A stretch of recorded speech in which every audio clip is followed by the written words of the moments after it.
In 2015, the US Treasury investigated luxury real estate purchases in Manhattan and Miami. And they found that nearly half of all luxury properties were bought with cash by anonymous shell companies, and the buyers' identities were hidden, and the money origins were unknown, and nobody asked questions. A drug cartel leader can sell cocaine in Colombia and launder the money through a Miami penthouse. And a Russian oligarch can steal billions and hide it in a New York condo. And a corrupt politician can embezzle from their country and park it in London real estate. And all of it is legal because real estate has become the world's largest money laundering operation. This is the story of how property went from shelter to the perfect vehicle for hiding dirty money, and how luxury cities became safe havens for the world's criminals and kleptocrats, and why million-dollar condos sit empty while people sleep on the streets. Welcome to Paper Empires, where fortunes are built on lies. Why real estate is perfect for laundering. To understand how real estate became a money laundering machine, you need to understand what makes it so attractive to criminals. Real estate has unique properties that make it better than banks or stocks or gold for hiding dirty money. And the first is anonymity, because in most countries you can buy property through shell companies and trusts, and the real owner never appears on any document. So a criminal sets up an LLC in Delaware or a trust in the British Virgin Islands, and that entity buys the property, and nobody knows who actually owns it, because ownership is hidden behind layers of corporate structures. The second advantage is that real estate holds value, and unlike cash, which loses purchasing power or assets that can be seized, property is tangible and stable and can be resold to convert dirty money into clean money. The third advantage is legitimacy, because once you own a building or a condo, you look like a legitimate investor, not a criminal, and you can get loans against the property and extract clean money while the dirty origin is forgotten. And the fourth advantage is that real estate transactions are huge, which means you can launder millions or even billions in a single purchase without raising suspicion the way dozens of small cash deposits would. Think about this for a moment, and if you walk into a bank with $10 million in cash, they will report you to authorities immediately. Yet if you buy a $10 million penthouse with a wire transfer from an anonymous offshore company, nobody asks where the money came from. Real estate is the perfect washing machine for dirty money. The shell company scam. Here is how the money laundering works, and let us say you are a corrupt official in a developing country, and you have stolen $50 million and you need to hide it. First, you create a shell company in a tax haven like the British Virgin Islands or Panama or the Cayman Islands, and these jurisdictions have secrecy laws that protect the identity of the beneficial owner, which means your name never appears. The shell company exists only on paper, and it has no employees and no office and no business operations, and its only purpose is to hold assets and hide ownership. Then you wire the $50 million from your foreign bank account to the shell company, and now the money is one step removed from you because it belongs to the company, not to you personally. Next, the shell company buys a luxury condo in Manhattan or Miami or London, and the purchase is done through a law firm or a real estate broker who facilitates the transaction, and they are paid huge commissions, so they have no incentive to ask questions. The condo sits empty or is rented out, and either way it is now a legitimate asset, and if anyone investigates the property, they see it is owned by a British Virgin Islands company, and that is a dead end because those jurisdictions do not disclose ownership. Years later, you sell the property, and the shell company receives the money, and now that money is clean because it came from a legitimate real estate sale, and you can move it anywhere and spend it freely. This is called trade-based money laundering. And real estate is the most common method because the transactions are large and legal and difficult to trace. And the genius is that even if authorities suspect the original $50 million was stolen, they cannot prove it because the ownership chain is hidden and the transaction looks legitimate. All cash luxury purchases. Now let us talk about the most obvious red flag, which is all cash purchases of luxury real estate. In 2015, the US Treasury studied luxury real estate in Manhattan and Miami and found that nearly half of all properties over $3 million were purchased with cash, meaning no mortgage, no loan, and no bank involved. Normal people do not buy homes with cash because they do not have millions sitting around, and they use mortgages which require income verification and credit checks and bank scrutiny. Yet in luxury real estate, cash purchases are common, and these buyers pay $10 million or $50 million or $100 million in cash through shell companies with no explanation of where the money came from. Why cash? Because cash purchases avoid banks, and banks are required to report suspicious transactions under anti-money laundering laws. Yet real estate agents and law firms have no such requirement. So a criminal can buy a penthouse with cash wired from an offshore account, and the real estate agent processes the deal and collects a massive commission and never files a suspicious activity report because they are not required to. In fact, real estate agents have an incentive not to ask questions because if they scare away the buyer, they lose millions in commissions. So the industry has a culture of willful blindness. The Treasury Department found that in some luxury buildings in Manhattan, over 70% of units were owned by shell companies and sat empty because they were not bought to live in, they were bought to hide money. These are not homes, they are safe deposit boxes in the sky. The biggest players, so who is using real estate to launder money, and the list is long and global. Russian oligarchs have parked billions in London real estate, and after the fall of the Soviet Union, a small group of insiders looted state assets and became billionaires overnight, and they needed to hide and legitimize that wealth, so they bought up London. Entire neighborhoods like Knightsbridge and Mayfair in Belgravia are filled with properties owned by Russian shell companies, and many sit empty because the owners do not live there. They just need a place to store wealth outside Russia.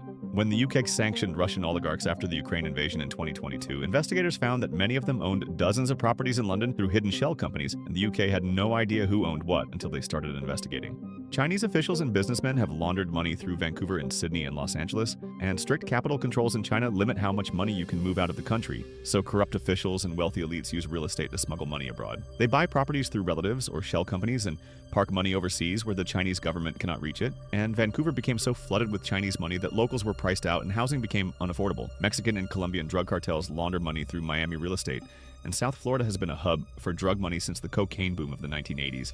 And cartels buy condos and hotels and commercial properties, and the money gets cleaned through rent and resale. African kleptocrats have stolen from their countries and hidden the money in real estate, and dictators and government officials embezzle aid money and natural resource revenues and buy properties in Paris and New York and Dubai. And this is not just developing world corruption, because American criminals use real estate too, and the mafia has used property to launder money for a century, and tax evaders and fraudsters and white-collar criminals all use the same methods. Real estate is the universal money laundering tool. How governments ignore it. You would think governments would crack down on this, yet they do not. And in fact, they enable it. Real estate lobbies are powerful and wealthy, and they donate heavily to politicians.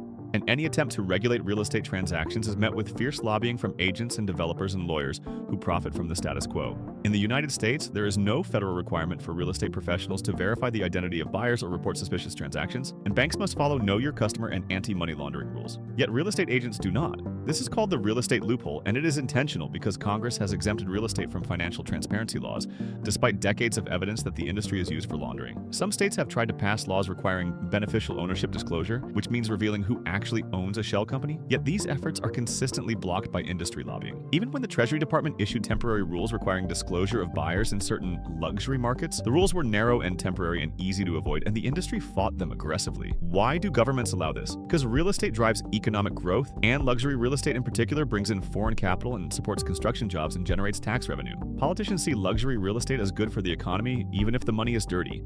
And cities like London and New York and Miami have built entire economic sectors around catering to the global wealthy regardless of where their money came from. And there is regulatory capture, where the people who are supposed to oversee real estate come from the industry and return to the industry, and they have no incentive to impose strict rules that would hurt their future employers. So the system is designed to look legitimate while allowing massive money laundering to continue. The human cost. Here is why this matters, and money laundering through real estate is not a victimless crime. When billionaires and criminals buy up luxury properties as investments, those properties sit empty, and this reduces housing supply and drives up prices for everyone else. In cities like Vancouver and London and New York, entire neighborhoods are filled with dark windows because the owners do not live there. They are just parking money, and locals who actually want to live and work in the city cannot afford homes because prices are inflated by foreign buyers using real estate as a bank account. Young people cannot buy starter homes because investors are buying properties, sight unseen with all cash offers that regular buyers cannot compete with, and entire generations are being priced out of homeownership. And it is not just luxury real estate, because when the top of the market is distorted by laundered money, it pushes everyone down, and middle-class buyers are forced into cheaper neighborhoods, which raises prices there, and eventually even working-class rentals become unaffordable. Homelessness rises because housing costs consume more and more of people's incomes, and people are forced to choose between rent and food and healthcare. Cities become playgrounds for the global wealthy, while the people who actually built and maintain those cities are pushed out, and this is happening in every major city that has become a money laundering hub. And the dirty money itself represents stolen wealth from the countries it came from, and a Russian oligarch who buys a London penthouse with money looted from Russia is stealing from Russian people who need schools and hospitals and infrastructure. A corrupt African dictator who buys a Paris apartment with embezzled aid money is stealing from starving people in his own country. And a drug cartel leader who buys a Miami condo is laundering money made from destroying communities with addiction. The money may be cleaned through real estate, yet the crimes that generated it are real and ongoing. The crackdown that never came.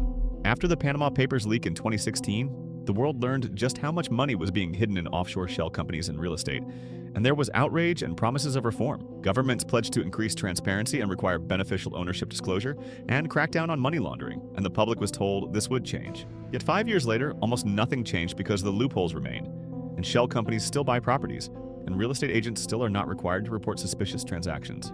Some jurisdictions like the UK created registers of beneficial ownership, yet they are riddled with loopholes and shell companies can still hide behind nominees and trustees, and the registers are not consistently enforced. The US passed the Corporate Transparency Act in 2021 requiring companies to disclose their beneficial owners, yet the law has carve-outs and delays, and the real estate industry lobbied successfully to weaken it. And even when laws exist, enforcement is weak because tracking down the real owners of shell companies requires international cooperation, and many jurisdictions refuse to cooperate because they profit from secrecy. Money laundering through real estate is a known problem with known solutions, yet those solutions are not implemented because too many powerful people benefit from the current system. The lesson. Here is what real estate money laundering teaches us, and the system is designed to let the wealthy hide money while appearing legitimate. Real estate has become a global asset class for parking dirty money, and it is more effective than offshore bank accounts because property is tangible and legal and difficult to seize. Governments know this is happening, yet they choose not to stop it because luxury real estate brings in foreign capital and supports industries and generates tax revenue, and powerful lobbies protect the status quo. The cost is borne by ordinary people who cannot afford housing, and by the countries where the money was stolen from, and by the communities destroyed by the crimes that generated the wealth. And the genius of the scheme is that it looks legitimate, and nobody questions a luxury condo purchase the way they would question a suitcase full of cash because real estate is respectable. The real estate industry has become the largest money laundering operation in the world,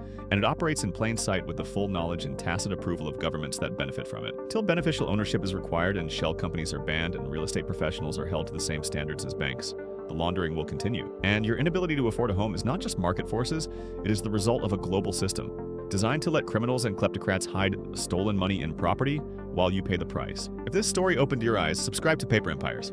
History has the answers, and we will show you where to look.